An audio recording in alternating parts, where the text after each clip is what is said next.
I wonder how many car mechanic workshops or alloy wheel restoration workshops have a photographer turn up and say, excuse me mate, can you do my wheels for me? Oh, at the same time, any chance I can hang around and take pictures? I did just that.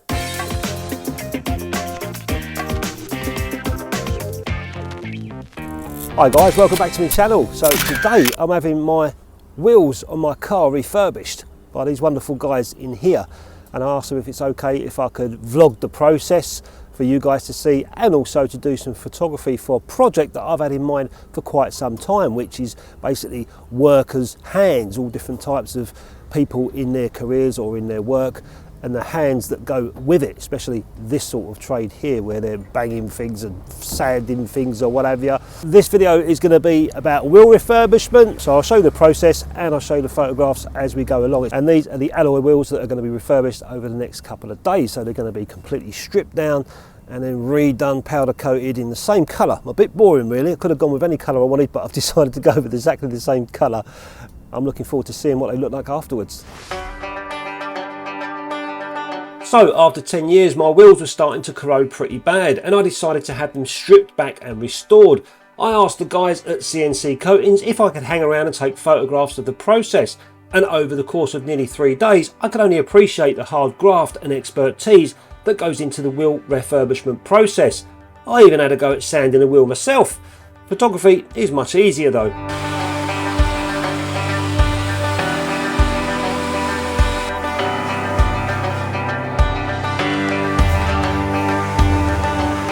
So for the photography side of things, I've bought out a Nikon FM3a. I've got 3 lenses. I've got a 28mm for some wide stuff. I've also bought out a 55 micro lens as well for close-up stuff, and even a little bit longer distance and close-up an 85mm. So 3 nice lenses, and for the film I'm going to be shooting Kodak P3200, but I'm going to be shooting this at 800. It's not ideal lighting for anything sort of 100 speed or 400, so the extra little bit of speed with this film is going to be beneficial.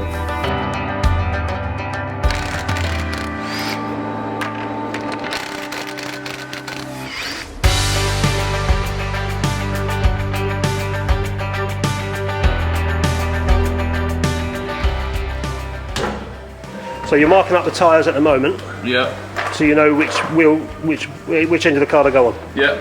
So this is offside front, OSF, caps off, and you put an arrow on so you know which way the tyre goes on. Then you take the air out.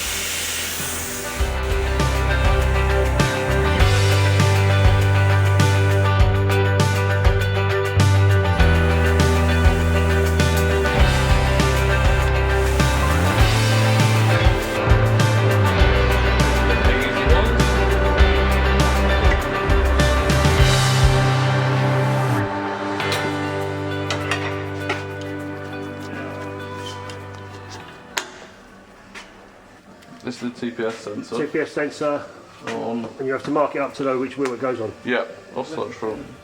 As Josh strips away the wheel, he marks everything so all the parts go back together in the same fashion.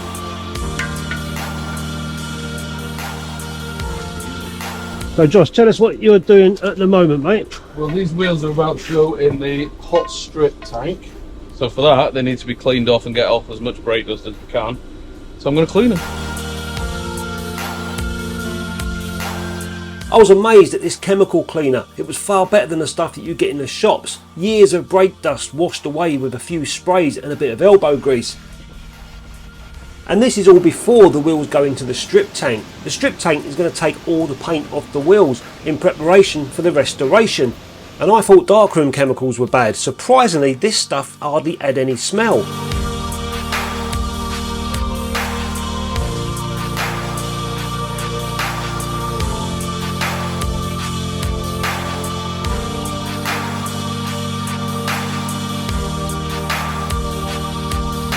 This is the hot strip tank where the wheels go, and the paint is going to come off of these in a couple of hours, and then we'll take them out and we'll carry on with the process.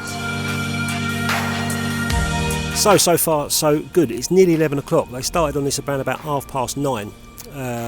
With getting the car into the workshop, getting it up on the ramps, taking off the wheel caps, taking off the nuts, and then taking off the wheels, taking all the tyres off, taking off the TPS sensors off the wheels as well, and then getting them sort of semi-cleaned before they go into the wheel strip. And that's what you last saw, was the wheels going into the wheel strip to be stripped. I've been taking photographs along the way. I think these sort of photographs are quite nice, and it's something that a lot of us can do, you know, and I'm sure people wouldn't mind if you walked into a place like this and asked them if you wouldn't mind that you could take some photographs, working photographs. There's only 3 guys here, and I'm looking forward to seeing what these wheels are going to come out like at the end. So at the moment, while the wheels are inside the stripper, I'm taking a few photographs of the guys working, and the only thing I wish I'd brought along with me is a flash.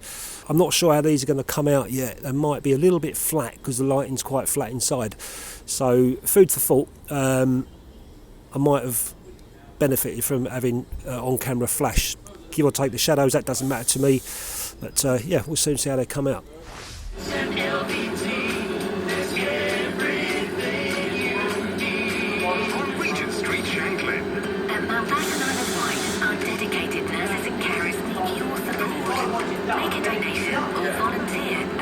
Wheels have been in the strip tank for a few hours.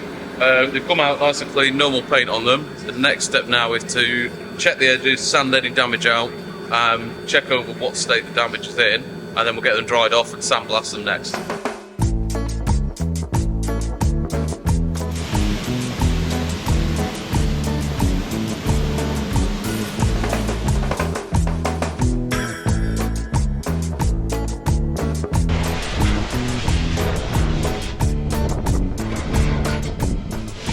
So I've got quite a few shots on the first roll of film. I've now changed over to flash, so I'm taking some shots now with the flash, little tiny Olympus flash that cost me about £20 online. It's fantastic, nice and light. So I'm going to be using that today with another roll of P3200 and see how we get on with that. I'm still shooting it at 800. The only thing is it's quite repetitive, this sort of work. It's hands on a tyre, hands on a wheel. I'm just going to keep repeating the same kind of pictures. So I'm taking photographs, just working photographs of the guys doing their thing, and also a few photographs around the workshop as well. But nonetheless, it is quite interesting to see how this process works. Watching these guys and the whole process of wheel refurbishment, there's far more that goes into it than I ever imagined.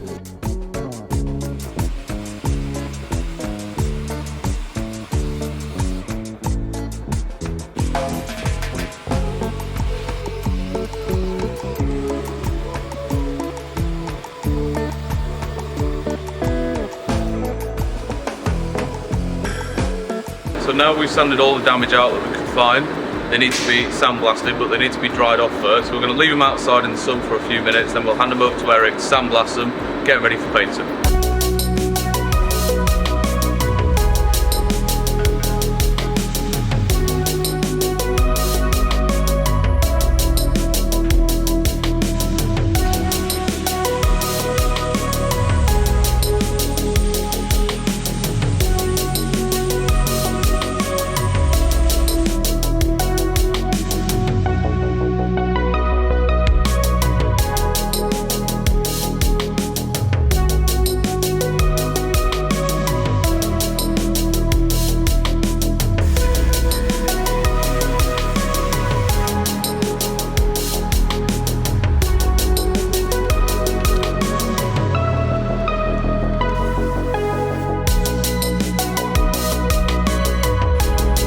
So right now we're going to be putting high flow primer on the wheels just to smooth out any of the corrosion on the wheels itself, and then it'll be going back in the oven, curing or green curing, and then we'll pull it back out and actually put the colour on the wheel.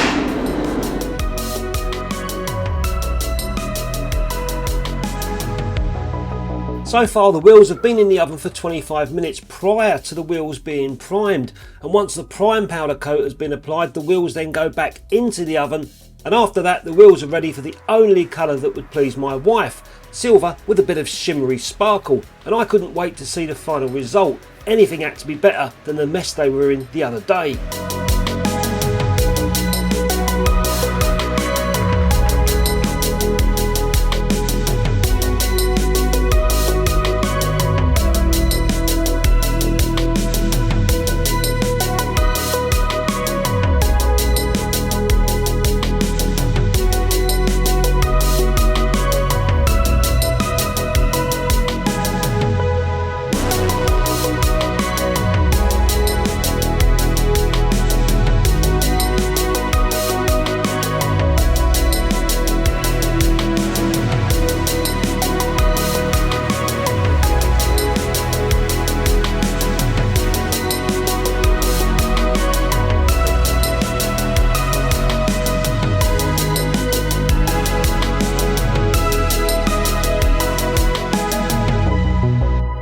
and after adding the final protective coat, the wheels were left to dry before putting the tyres back on. The pressure sensors back to where they were with new valves, the tyres were prepped and put back onto the wheels, and then the wheels were perfectly balanced, which was the right result because apparently I was missing a weight. And this was the moment I was looking forward to, getting the wheels torqued and back on the cart and seeing how they looked. And they even gave the wheels that wet wall look. And this was the last photograph that I took. As much as I wanted to take this photograph outside with the car in the sunlight, Josh had to shoot off.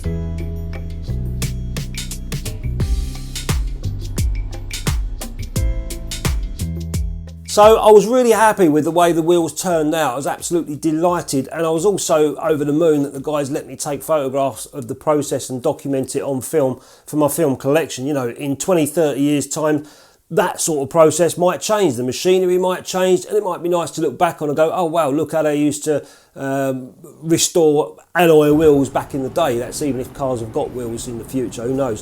But I took 2 rolls of Kodak 3200. And I didn't shoot it at 3200. I shot it at 800 because I didn't really want to go to 3200 with it. But I've had great results in the past with 800 on this film, and that's what I used. So I only took 2 rolls of that. I did have 100 speed film with me as well, but I wasn't going to use that. I knew that the lighting inside would be too flat and dull for that sort of film. So on the first day, I didn't use flash. And then I realised, I thought, you know what, I could really do with a bit of fill-in flash here. So the next day I took out the Olympus T20 flash. I've had this for quite some time. I said in the video it cost me about £20, I think, some time ago. And this done me really proud, you know, and I don't mind taking photographs in that sort of situation. If I'm going to throw a little bit of shadow on the wall from flash, it is what it is. I don't mind that. Up to me, it adds to a little bit of drama, you know. If you go back to those films of the 1950s and 60s, especially Hitchcock, you'll see shadows all over the place. That was his style. So that didn't bother me at all. So this gave me a little bit of feel like as I was taking the photographs. And as for the photographs themselves, I realised I was initially in my mind thinking this would be nice as a sort of project for hands, you know, working hands. And there's so many different arts, crafts, types of work that you can focus on for that sort of thing. There's a farmer down the road, you know, I could spend a day with him photographing his hands on machinery and stuff. But with the guys at the Alloy Wheel Centre, I realised there was only so much hands-on, you know, sanding a wheel or balancing or tyres or something like that. So really I only needed probably no more than 5 or 6 photographs to choose one from for that sort of project. So most of the time I was looking around at other things to take photographs of as well, mainly sort of wider shots of the guys working, alloy wheels hanging up. You saw a cap at some point that I found interesting next to an alloy wheel. So just opportunities to take photographs around the place, as well as keeping on top of what they were doing at the time on my wheels, which is a nice sort of photography to take on if you've got the balls to go up to someone in an industrial estate and say, excuse me mate, can I come and take some photographs? I'm a photographer, I just want to sort of document whatever project you're working on. Ask them nicely, they might let you, they might not. But if they do, you can always offer them the photographs for their own social media or website or whatever. And you know, it's a nice little project, thinking outside of the box to do. And as for the camera and lenses, I chose the 28mm nice and wide for certain shots where I can get nice and close and get a lot of stuff in. I did notice I'd kept my eye sometimes on the lights above for the contrast, the lights above and sort of shooting up. There's a couple of shots I got in there which I took on purpose and they came out looking quite nice. So the 28mm I was using for that. The 55mm micro lens, the Nikon one, I was using for close-up stuff if I needed it. And the 85mm, I think I said 185 in the video, it's an 85mm, where I could at least get some distance between me and the subject and still get quite close. So those 3 lenses were pretty good for the job. So I found it fascinating, the whole process of, you know, how many of you guys have ever had alloy wheels done or anything done and you've hanged around for a couple of days watching the process. I found it quite interesting, so I hope you guys did as well on the video. And also the photography side of things, it's different to what I normally do. So, you know, maybe at some point I might find another sort of part of business or work or manufacturing or whatever on an industrial estate that I could float along and say, do you mind if I come and take some photographs? I think they're nice to keep in a collection for years to come when you look back and someone's taken the time to photograph something as it was back then, or an industry as it was back then. It's you go back 30 years from whenever you guys were doing work. I'm sure you'd be interested to see photographs of the tools that you were using, phones, computers, or whatever. So anyway, guys, hope you enjoyed that video and the photography. I'll put these on my website. If you want to see these photographs, go on to I'll put a link in the description. And if you're on the Isle of Wight or coming over here and you want to get your alloy wheels done, you know where to go. Cheers, guys. Happy weekend, and I'll catch you next time.